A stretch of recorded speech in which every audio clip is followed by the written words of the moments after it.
Hey, welcome. I'm Steve Watson here at Someday Farm. A little rainy day, practicing with the bamboo. Got today's Tàijíquán tip. And today's tip is to treat your cheats. So, cheats are kind of like a subcategory of mistake. They might not be conscious. When I say cheat, I don't mean anything moral by it, but I mean trying to put less value on the principles and more value on the goal, the result, the image that you have of the practice. So we might cheat and not mean it. And sometimes I suppose we could cheat and mean it, like, let me try and get away with this. Um, and so it's to treat that cheat as your sifu when it happens.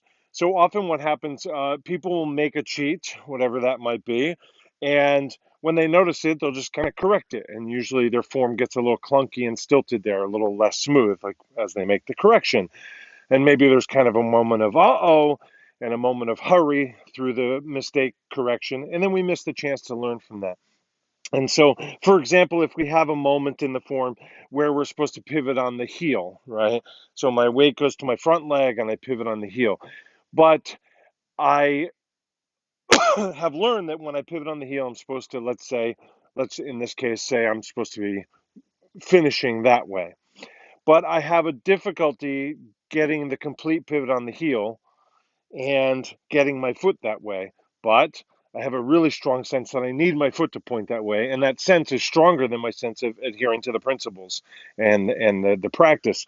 So I pivot on the heel, and then I lean a little bit to allow myself to turn the heel more, and then I unlean probably a little fast. And then, of course, when I check in, hey, my feet are straight. I pivot on the heel. This is fantastic. Another version of that kind of cheat might look like I'm pivoting on the heel and I can't quite get there. And so I don't finish getting the foot there. And I just continue and I go through the form. And what we want to do is recognize, like, if there's that kind of urge to cheat, something's not quite right. And I should be able to learn from that. What is not quite right? Is my prior stance a little too wide, a little too long? Is my weight shifting where it shouldn't shift? Am I leaning? Have I been less than fully conscious on the prior move? And so rather than kind of skipping past the part that we're a little bit frustrated by or embarrassed by or confused by or annoyed by or ashamed of, meet that as your teacher and say, hey, what have you got to teach me?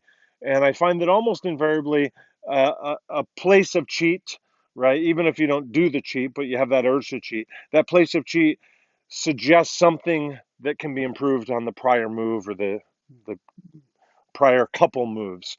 Maybe you're inattentive, maybe you're off balanced, maybe your feet weren't placed well, maybe your alignment was out, maybe your structure was failing, maybe you were inattentive or impresent or your breathing was off. So introduce yourself to that urge to cheat. Don't just correct it, don't just skip past it, maybe even pretending it wasn't there, but investigate it, ask it why it occurred. Because if we're doing everything correctly, there's no urge to cheat. We stick to the principles and we're pretty happy with our practice. So recognize that. So stay with that, please. Love to invite you to follow and subscribe and share. Obviously, sharing tips is good. This is called Tàijíquán Tips for a reason. A couple, double entendre with the word tips. Uh, but thanks for sharing this and commenting, and certainly doing comments on YouTube, despite where you may see this. That would be really helpful to me. So thanks very much. Be in good health, be in good spirits, be in good company, and be in good practice. Thank you very much.